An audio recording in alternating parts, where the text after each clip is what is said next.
Welcome to People, Power, and Politics. Hard talk, riveting interviews, community updates, in-depth analysis. That's People, Power, and Politics. We tell it to you as it is. No holds barred. You are the people, you have the power. We bring you the politics. To listen to our show, be a guest, or to advertise, visit www.pppradio.nyc. That's www.pppradio.nyc.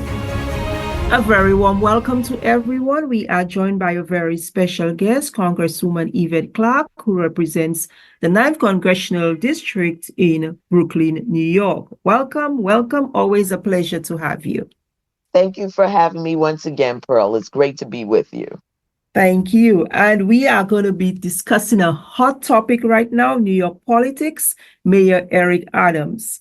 Obviously, you represent the 9th Congressional District and are very familiar with Mayor Adams, as both of you have represented Brooklyn in different capacities over the years. Given the mayor current legal troubles and challenges within his administrations with resignations and raids, what are your thoughts? Well, first of all, I think that it's always, sad to see any of our elected officials indicted.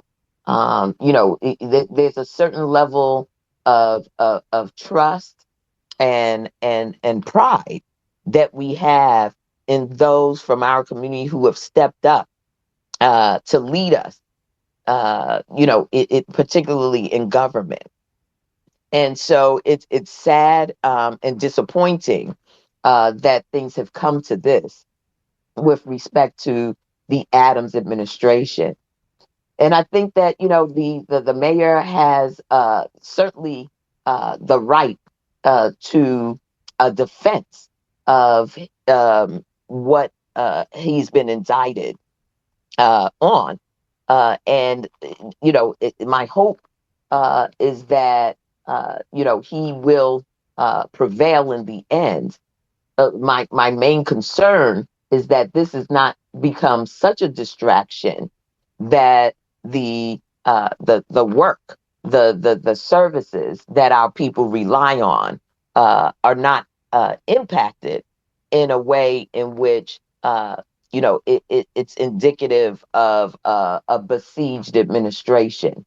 So our mayor has, a lot to think of in this moment. And it can't be simply about his legal woes. He has to also give due consideration to whether, in fact, he, given this is the largest city in the nation, can devote the type of time to both his legal defense as well as a well-run city. And that's a question he has to answer for himself. And you mentioned due consideration. In your opinion, do you believe he should resign or reign, as he has said? That's again a question that he has to answer.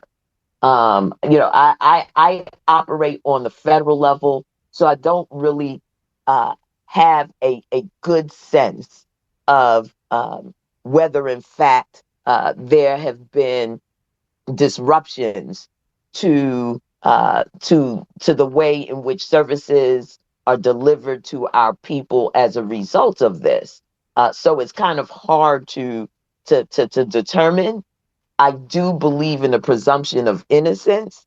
And so I want to make sure that I'm not doing a double standard here. There are many of our people that have to confront the criminal justice system on a regular basis, on a daily basis. And we afford them the presumption of innocence as they face their legal challenges. And he, like everyone else, has the right to be, innocent until proven guilty, because an indictment doesn't mean guilt. Absolutely. So you mentioned trust before. Looking at public trust, what steps do you think should be taken to restore public trust in the mayor's office, and how can community leaders play a role in this process? Well, I think that one, there has to be a strengthening of the administration. Right now, a number of um, key administrators are resigning from this administration. And that can't be good for our city, certainly not the people that these agencies serve or the workforce that works under their leadership. So, bringing some stability to those vacancies that have recently opened up as a result of resignations is going to be paramount here. And then, I think that, our sort of city's infrastructure that continues to provide support to the people of New York need to be focused on that in this moment. There's so many moving parts to the lives of of New Yorkers, that it's critical that, given, the uh, uh, uh, the inclination towards instability, that having a mayor who is fighting a criminal complaint and indictment can bring about. It's up to all of our community stakeholders to continue to be vigilant with respect to their respective areas of interest, and also flag any areas where we may see some weakening of the work that needs to be done to support our families. And finally, Congresswoman Clarke, looking at future leadership, the New York City mayoral primaries, it's June of next year. In light of the current challenges facing Mayor Eric Adams, what qualities do you believe are essential for future leadership in New York City, and how can the city ensure accountability in its elected officials?